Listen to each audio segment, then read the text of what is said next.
The dining room glowed with the soft flicker of candles, their wax dripping onto the polished oak table like silent tears. It was our 5th anniversary, and the air smelled of rosemary and roasted lamb, a meal I'd spent hours preparing. My husband, Julian, sat across from me, his dark hair catching the light, a glass of red wine in his hand. Around us, a dozen guests, his colleagues, our neighbors, chattered and laughed, their voices blending into a dull hum. I smoothed the napkin on my lap, the silk cool against my fingers, and smiled. It was a practiced smile, one I'd worn for years. Julian raised his glass, his grin sharp and careless. "To 5 years," he said, his voice booming over the room, "wasted on a dreamer who thinks life is a fairy tale." Laughter rippled through the guests, a chorus of amusement at my expense. My chest tightened, but I kept my smile steady. He'd done this before, little jabs, subtle cuts, always cloaked as jokes. I leaned forward, my fingers brushing the edge of a manila folder I'd tucked beneath my plate. "Funny," I said, my voice calm but edged with steel, "because I've got a punchline of my own." I slid the folder across the table, its contents spilling into the candlelight. Photographs, text messages, a timeline of betrayal. The room fell silent, the laughter dying like a snuffed flame. "Cleo," Julian said, his smile faltering, "what is this?" "Proof," I said, locking eyes with him. "Of you and Elise." 5 months of messages, hotel receipts, late-night calls. All while I was the fool keeping your home warm. Elise, my sister's best friend, sat 3 seats down, her wine glass frozen halfway to her lips. Her auburn hair framed a face that had paled to ash. The guests shifted uncomfortably, their eyes darting between us. Julian's hand tightened around his glass, his knuckles whitening. "This isn't the time," he hissed. "Oh, it's the perfect time," I said, standing. "Happy anniversary, darling. Enjoy the dessert. It's the last thing I'll ever serve you." I turned to the guests. "Feel free to read. It's quite the story." I walked out, leaving the folder behind, my heels clicking on the hardwood floor. In the kitchen, I poured myself a glass of water, my hands steady despite the storm inside me. I'd known about Julian's affair for months, since I'd found a lipstick-stained shirt in his suitcase, since I'd overheard a whispered call in the dead of night. But I'd waited. Planned. Smiled through his condescension. His Cleo, you wouldn't understand lectures about his business, his life. He thought me simple, a woman lost in novels and daydreams, incapable of grasping his world. For years I'd played that part, nodding at his explanations, laughing at his jabs, letting him underestimate me. But I'd been watching, listening, collecting. Every careless word, every smug dismissal had built the arsenal I'd just unleashed. The doorbell rang, sharp and insistent. I set the glass down and opened the door. A man in a crisp suit stood there, holding a leather briefcase. "Mrs. Adler?" he asked. "Yes," I said.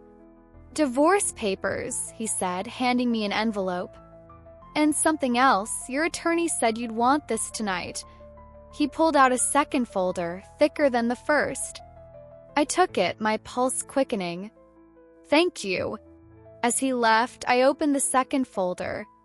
Tax records, falsified expense reports, proof of Julian's financial schemes. The real surprise was still to come. He'd underestimated me one too many times. And now he'd pay. Kitchen was quiet, save for the faint hum of the refrigerator. I stood by the counter, the second folder open before me, its pages spilling secrets Julian thought I'd never uncover. Falsified tax returns, hidden accounts, a web of deceit woven through his precious company. My fingers traced the numbers he'd laughed off when I'd asked about his work, saying, "Don't worry your pretty head, Cleo. Stick to your books." I'd stuck to my books, all right. Austen taught me patience, Poe taught me cunning, and every story of betrayal fueled my resolve. For 5 years, I'd been the doting wife, cooking his meals, hosting his parties, nodding through his lectures. He saw me as a decoration, a soft-edged dreamer too naive for his sharp-edged world. But I'd seen through him long before Elise's name lit up his phone. It started subtly. The first year, he'd brush off my questions about his late nights with a smirk. Client dinners, Cleo. You wouldn't get it. By the second year, he'd stopped hiding his contempt. You're lucky I handle the real stuff, he'd say, tossing his briefcase on the table, papers spilling out. I'd pick them up, glance at them, and file them away in my mind. He never noticed. The affair was the breaking point. 6 months ago, I'd found a receipt in his coat pocket. Dinner for 2 at a hotel bar, dated the night he'd claimed a conference kept him late. I'd confronted him casually over breakfast. Long night, I'd asked, buttering toast. Exhausting, he'd said, not meeting my eyes. Work. I'd smiled and let it go. But that night, I'd hacked his phone. Child's play, really, with a password as predictable as Julian one. The messages with Elise were a punch to the gut. Cleo's clueless, he'd written. Too busy with her novels to notice. I cried then, alone in the dark. But tears turned to steel. I stopped being the victim and started being the architect. Every move since then, every smile, every "oh, I wouldn't understand" was a brick in the wall I'd built around him. Now, voices rose from the dining room.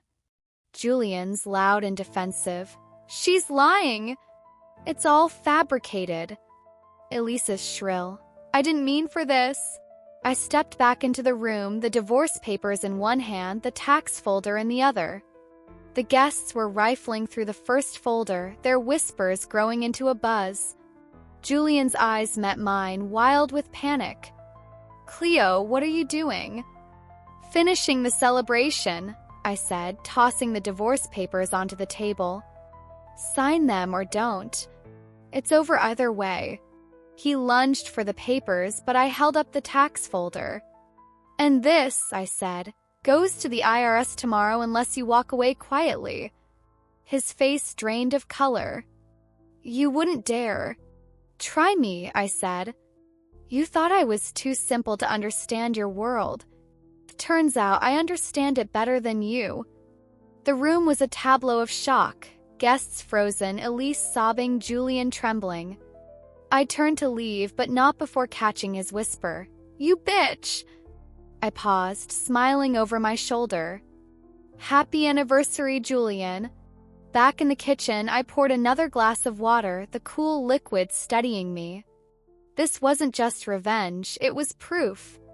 Proof that I wasn't the fool he'd made me out to be. The surprise, the tax fraud, would hit him hardest.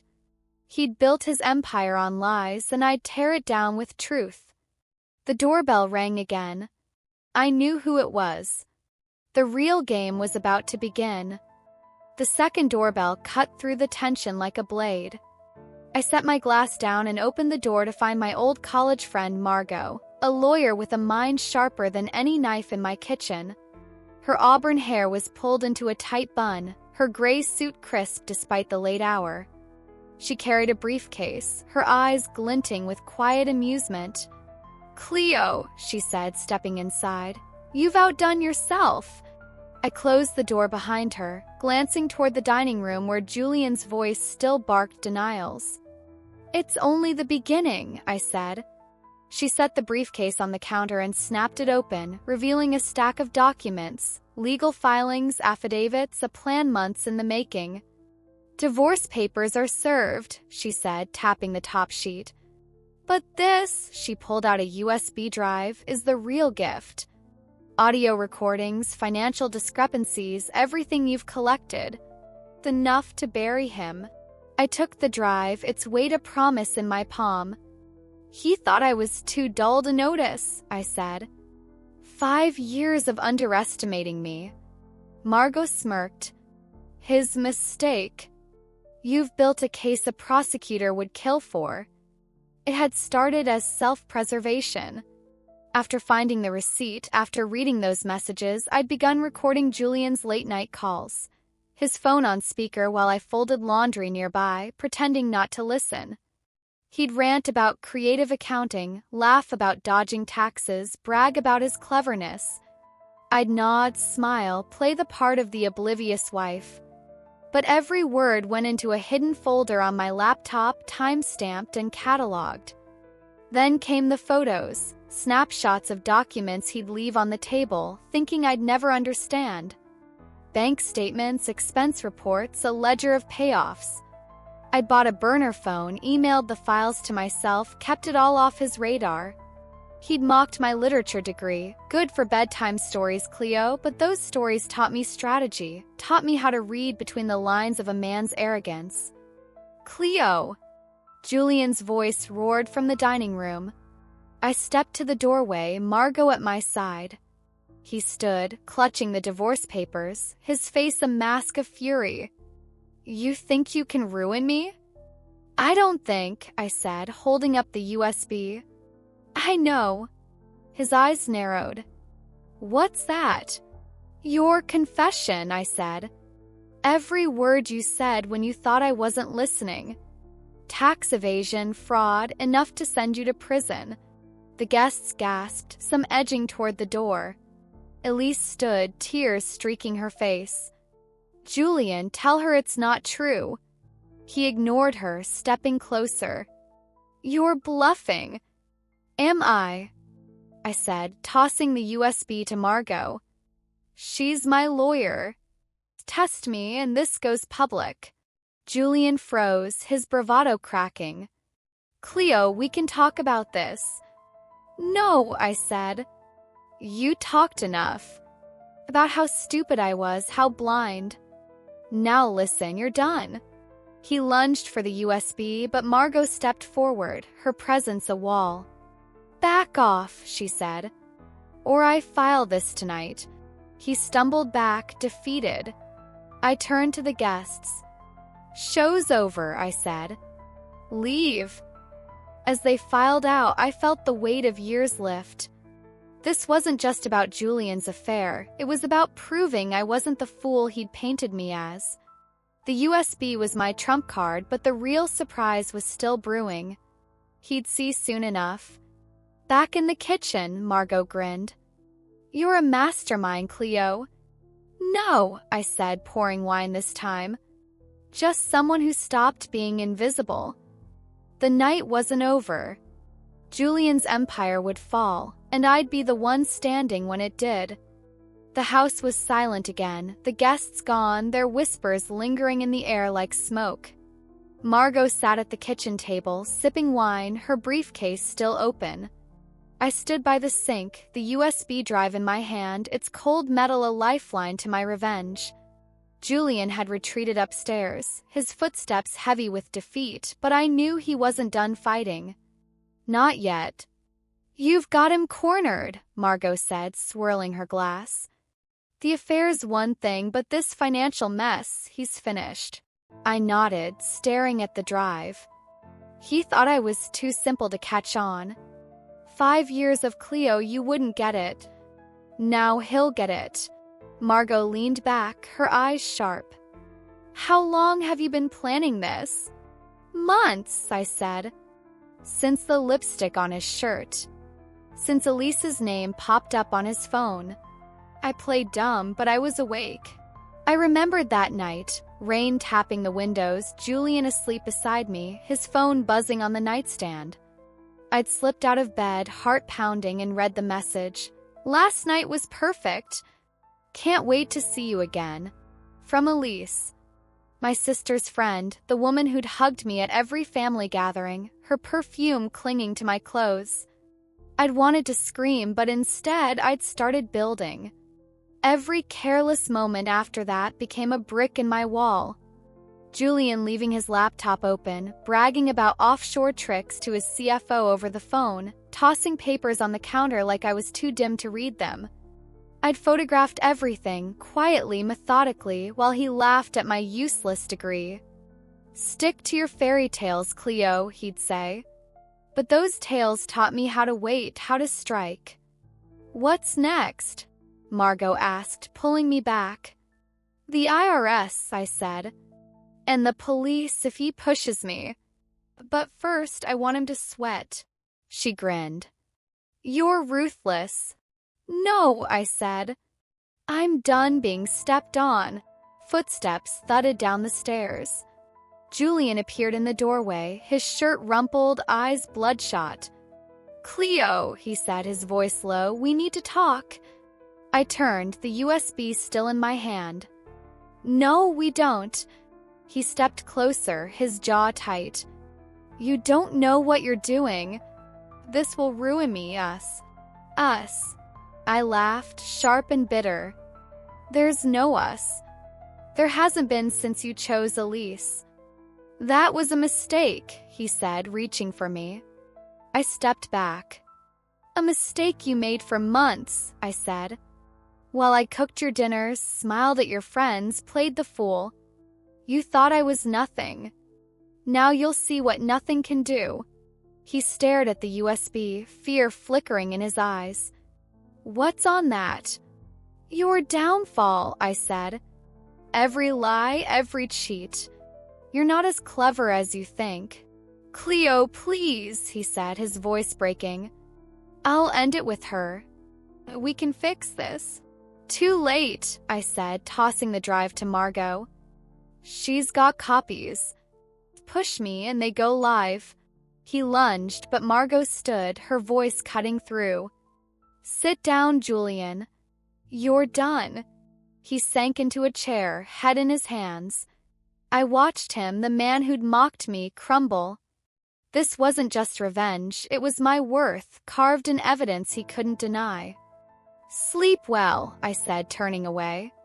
"Tomorrow's a big day." Back in the kitchen, Margot raised her glass. "To Cleo," she said. "The underestimated." I clinked my glass against hers. To the end of his lies. The surprise was still coming. Julian's empire would fall, and I'd be the one holding the hammer. Morning light crept through the blinds, casting jagged shadows across the kitchen. I hadn't slept. Adrenaline buzzed in my veins, keeping me sharp. Julian had stayed downstairs all night, pacing, muttering, his empire teetering on the edge of my evidence.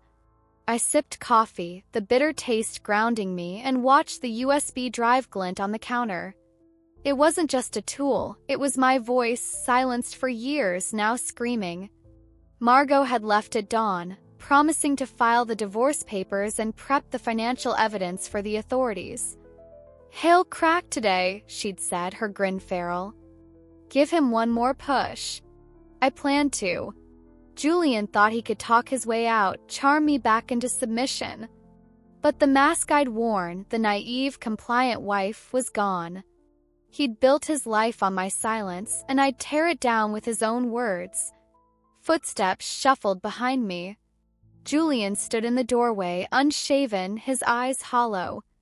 "Cleo," he said, his voice hoarse, "you can't do this. Think about what we had."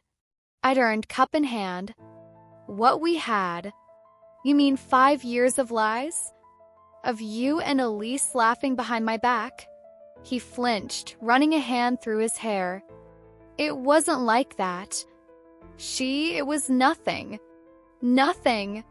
I set the cup down, my voice rising. "I have messages, Julian. Cleo's too dumb to notice. She's lost in her books. You made me a joke." He stepped closer, desperation in his eyes. "I was wrong. I'll fix it. Please don't send that drive. Fix it." I laughed, cold and sharp. "You can't fix what you broke. You thought I was weak, too simple to fight back. Look at you now." He grabbed my arm, his grip tight. "You don't know what this'll do. My career, my life." I yanked free, stepping back. "You should have thought of that before you betrayed me. Before you mocked me to her." "Cleo, I'm begging you," he said, dropping to his knees. "I'll do anything." I stared down at him, the man who'd towered over me for years, now small and pathetic. "You begged Elise too, didn't you?" I said. In those hotel rooms? His face crumpled, tears welling. I'm sorry. Sorry doesn't erase it, I said. You underestimated me. That's your ruin. I grabbed the USB and walked to the living room where my laptop sat. He followed, pleading. Cleo, stop. We can work this out. I opened the screen, plugging in the drive. No, I said. You worked me out of your life. Now I'm returning the favor. He lunged for the laptop, but I sidestepped, holding it out of reach. One click, I said, and this goes to the IRS. Another, and your company gets it. Keep pushing, and the police are next. He froze, his breathing ragged. You're a monster. No, I said. I'm what you made me. The doorbell rang, sharp and final. I set the laptop down and opened the door. A woman in a navy blazer stood there, badge gleaming, IRS agent. Mrs. Adler, she asked. Yes, I said, stepping aside. He's inside. Julian's face went white as she entered, her voice clipped. Mr. Adler, we need to talk. I watched him stammer, his facade shattering. This was my surprise, the authorities, armed with my evidence, closing in. He'd mocked my intellect, my worth. Now he'd see what I was capable of. Back in the kitchen, I poured another coffee. The game was almost over. And I'd won. The IRS agent's presence filled the living room like a storm cloud. Her name was Agent Kessler, her voice crisp as she laid a folder on the coffee table. My folder, delivered by Margot that morning. Julian sat on the couch, his hands trembling, sweat beading on his forehead. I leaned against the doorway, arms crossed, watching his world unravel. Mr. Adler, Kessler said, flipping open the folder, we've received evidence of tax evasion, falsified expenses, and offshore accounts linked to your name. Care to explain? Julian's eyes darted to me, wide with panic. Cleo, he rasped, tell her it's a mistake. I smiled, slow and deliberate. No mistake, Julian. You explained it all yourself, on those calls I recorded. You thought I was too dumb to listen. Kessler raised an eyebrow, glancing at me. You provided this? Yes, I said, stepping forward. 5 years of his creative accounting. He didn't think I'd notice. Julian lunged to his feet, his voice cracking. She's lying. She fabricated it. Kessler held up a hand, silencing him. Sit down. We have audio, documents, timestamps. It's airtight. She turned to me. Mrs. Adler, you've been thorough. I had time, I said. He gave me plenty. He sank back, head in his hands. Cleo, why? I said I'd fix it. Fix it, I said, my voice sharp. You fix nothing. You cheated with Elise, mocked me to her, built your life on my silence. Now it's loud. Kessler pulled out a recorder, playing a clip, Julian's voice smug and clear. The IRS won't catch it. Cleo's too busy with her novels to care. The room shrank around him as his own words echoed back. Where'd you get that? He whispered. From you, I said. Every time you left your phone on speaker, thinking I was invisible. I wasn't. Kessler packed up her folder. Mr. Adler, you'll need to come with me. We're seizing your records. He stood, unsteady, his eyes pleading. Cleo, stop this. I'll lose everything. You already have, I said. You lost me years ago. As Kessler let him out, he turned back, his voice a broken whisper.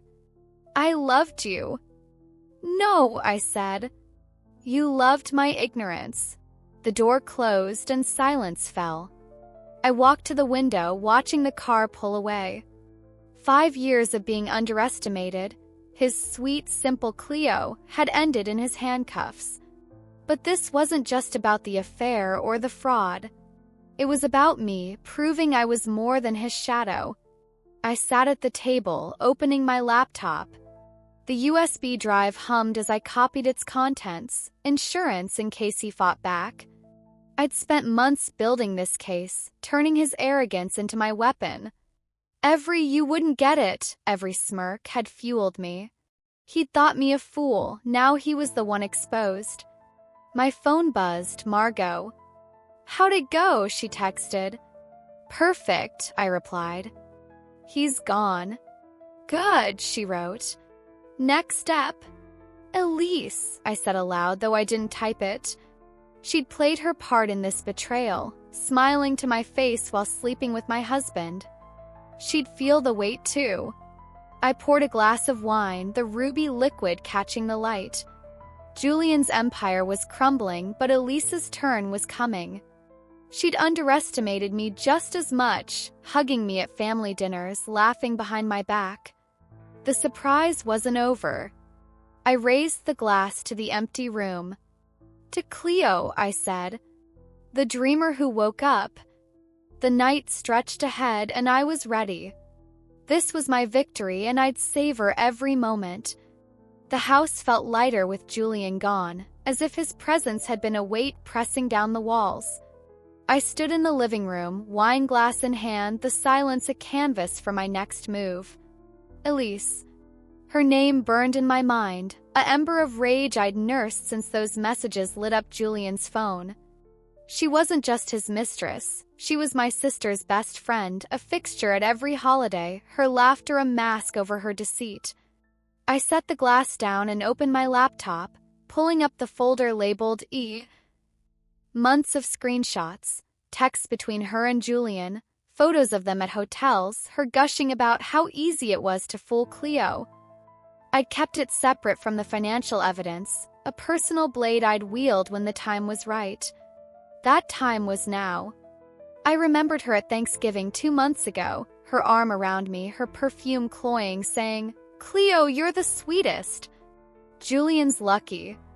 Hours later, she'd texted him, "She's so naive." "We're safe." I'd smiled through it, my phone hidden in my apron, recording her every word. She'd underestimated me as much as he had. I drafted an email attaching the worst of the messages, ones where she mocked me, called me pathetic, bragged about their secret.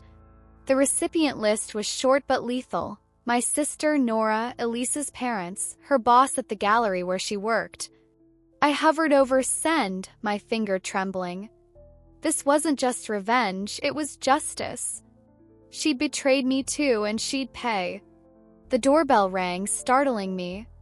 I closed the laptop and opened the door. Nora stood there, her blonde hair wild, eyes wide. "Cleo," she said, stepping inside. "What the hell's going on? Julian's arrested?"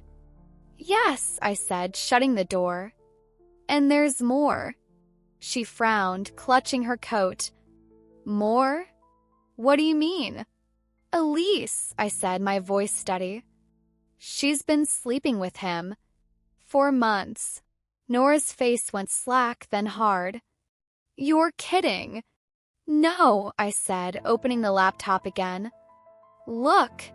She scrolled through the messages, her breath hitching. "That bitch," she whispered. "She hugged me last week, said she missed us." "She played us both," I said. "But I'm ending it." Nora looked up, eyes blazing. "What are you going to do?" "Show her," I said, hitting send. The email whooshed away, a silent missile. "Everyone she knows will see who she really is." Nora sank onto the couch, stunned. "Cleo, I had no idea." "How did you?" "I watched," I said. "Listened." They thought I was too simple to catch on. I let them. She shook her head, a faint smile breaking through. "You're terrifying." "No," I said. "I'm awake." My phone buzzed, Margot again. "Elise next," her text read. "Done," I replied. Nora stood, pulling me into a hug. "I'm sorry," she said. "I should have seen it." You couldn't, I said. They hid it well, but not well enough. She left, promising to call later. Alone again, I opened the laptop, watching the emails sent status glow. Elise would wake up to a storm, her family horrified, her job in jeopardy, her lies exposed. She'd mocked me, thinking I'd never fight back. Now she'd see. I poured another glass of wine, the taste sharp on my tongue. Julian was down, Elise was next. This wasn't just about betrayal, it was about proving my worth to them, to myself. The surprise was unfolding, and I was its architect. The night deepened, and I smiled. The game wasn't over yet. Morning broke with a gray sky, rain tapping the windows like a drum roll. I sat at the kitchen table, laptop open, sipping coffee as the fallout began.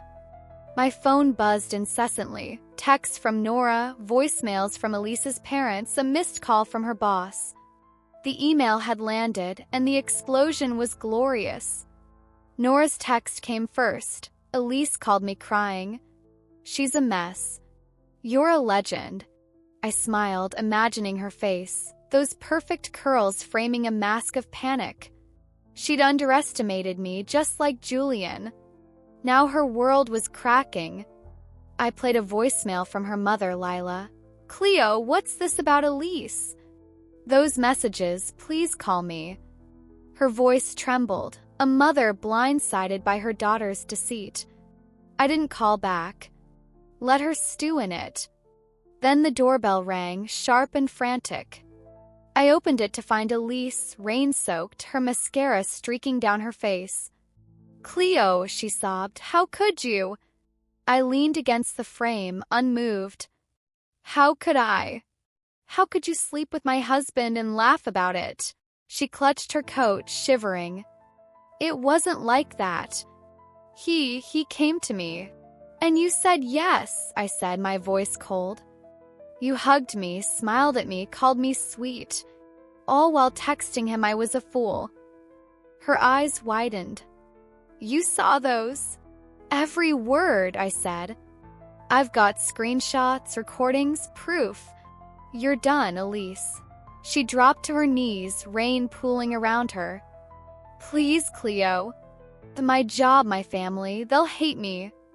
Take it back. Take it back. I laughed, sharp and bitter. You didn't take back your lies. You didn't take back the nights with him. Why should I? I'm sorry, she wailed, grabbing my leg. I stepped back, shaking her off. Too late, I said. You thought I was nothing. Now you're nothing. I shut the door, her cries muffled by the wood. Inside, I checked my email. Her boss had replied, We're reviewing your allegations. Elise is suspended pending investigation. Perfect. Her gallery job, her pride, was slipping away. My phone buzzed again. Margot. Heard Elise showed up. You okay? Yes, I texted. She's begging. It's done. Good, she replied. Julian's hearing is tomorrow. You've got them both. I set the phone down, a weight lifting. This wasn't just revenge, it was my worth, carved in their ruin. Julian's empire was falling, Elise's life unraveling. They'd mocked me, thinking I'd stay silent. Now their voices were the ones breaking.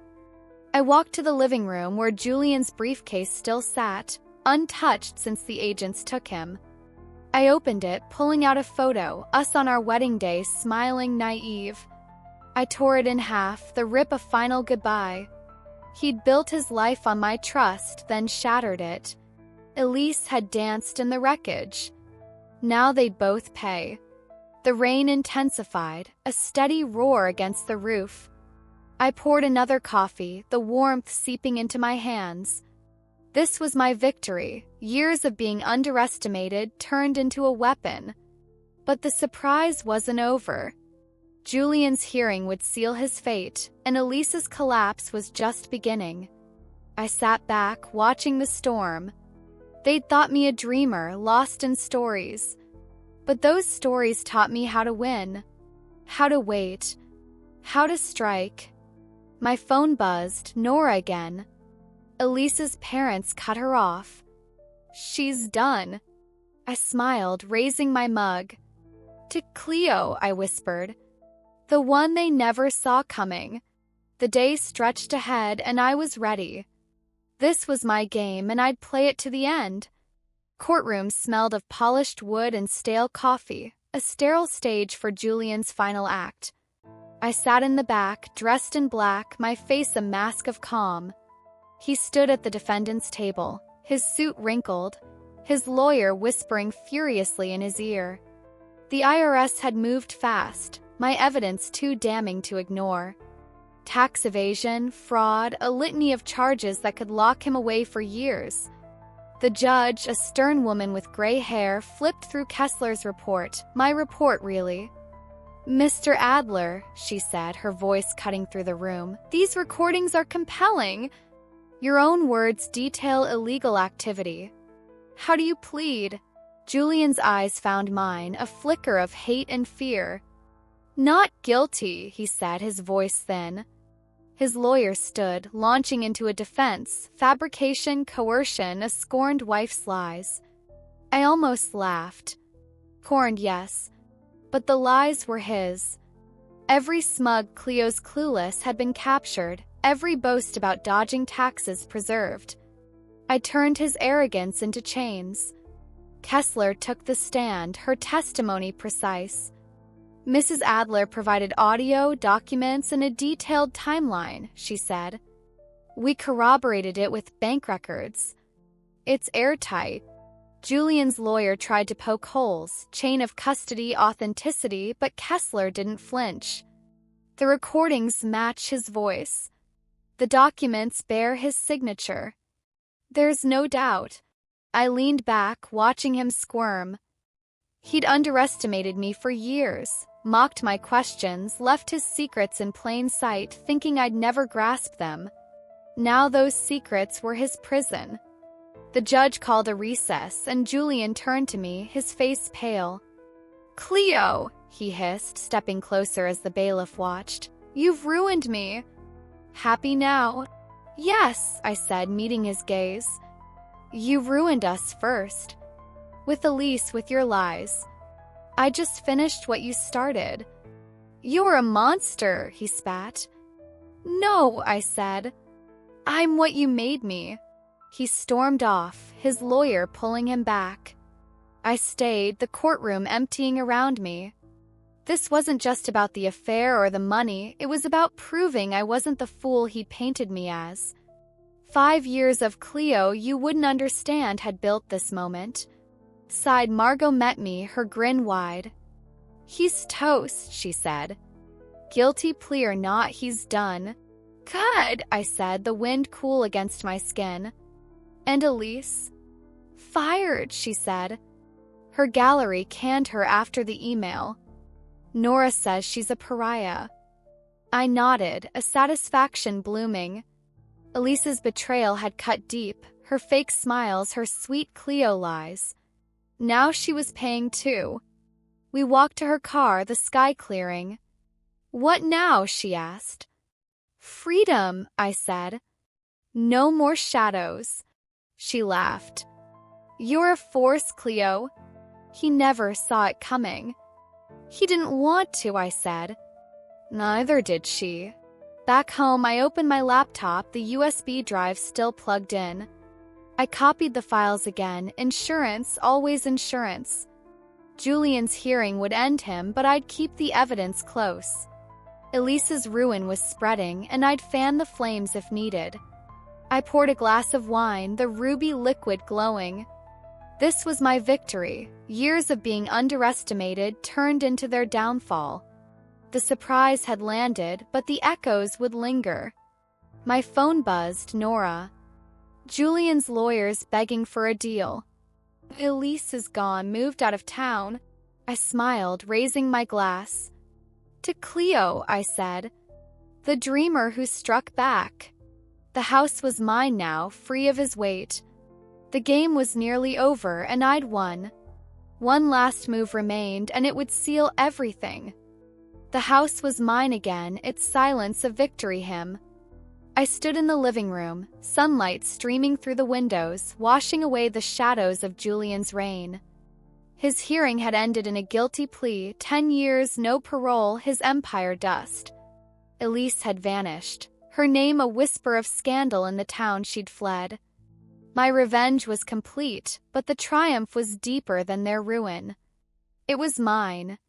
I walked to the bookshelf, my fingers brushing the spines. Jane Eyre, The Count of Monte Cristo, stories of resilience and retribution. Julian had mocked them, called them Cleo's fairy tales. But they taught me how to endure, how to plan, how to win. I turned his scorn into my strength, his betrayal into my blade. The doorbell rang, soft and tentative. I opened it to find Nora, her eyes bright. "Cleo," she said, stepping inside, "it's over. Julian's gone, Elise is nothing. You did it." "Yes," I said, shutting the door. They thought I was invisible. I showed them. She hugged me, fierce and warm. "I'm proud of you. And sorry for not seeing Elise." "You couldn't," I said. She hid it well. But not from me. We sat, coffee steaming between us. "What now?" she asked. "Living," I said. "No more masks." She smiled. "You're free. Free." The words sank in, heavy with truth. For 5 years I'd been Julian's prop, smiling, cooking, nodding while he cheated and schemed. Elise had danced in my blind spot, her betrayal a mirror to his. But I'd watched, waited, struck. The anniversary dinner, the divorce papers, the tax fraud, every move a piece of my worth reclaimed. I opened my laptop, the USB drive still there. I deleted the files, not the backups, never those, but the originals, a symbolic purge. Julian was gone, Elise broken. I didn't need them anymore. Nora watched, curious. "Letting go." "No," I said. "Moving on." She nodded. "You're stronger than I ever knew." "I had to be," I said. "They made me." Later, I walked through the house, every room a battlefield I'd won. The dining table where I'd exposed him, the kitchen where I'd planned, the bedroom where I'd cried and then schemed. It was mine now, a fortress of my making. Outside, the air was crisp, the town quiet. I passed the coffee shop, heads turning, some nodded, some whispered. I'd become a story, the wife who toppled a king and his mistress. But I didn't care for their awe. I cared for me. Back home, I poured a glass of wine, the last of Julian's stash. I raised it to the empty room. "To Cleo," I said. "The one who saw through the lies."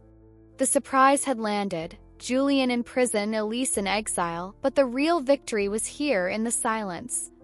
I wasn't the fool he'd painted, the dreamer she'd mocked. I was the architect of their end, the proof of my own worth. My phone buzzed, Margot. "All done." "Yes," I texted. "They're gone." "Proud of you," she replied. "What's next?" I smiled, typing me. The sun dipped low, painting the sky gold. I stepped onto the porch, the world stretching before me. 5 years of betrayal, of being underestimated, had forged this moment. Julian's empire was ash, Elise's life a ruin. But I stood tall, free of their weight. I sipped the wine, its taste sharp and sweet. The game was over and I'd won. Not just against them, but for myself. A new chapter waited and I'd write it on my terms.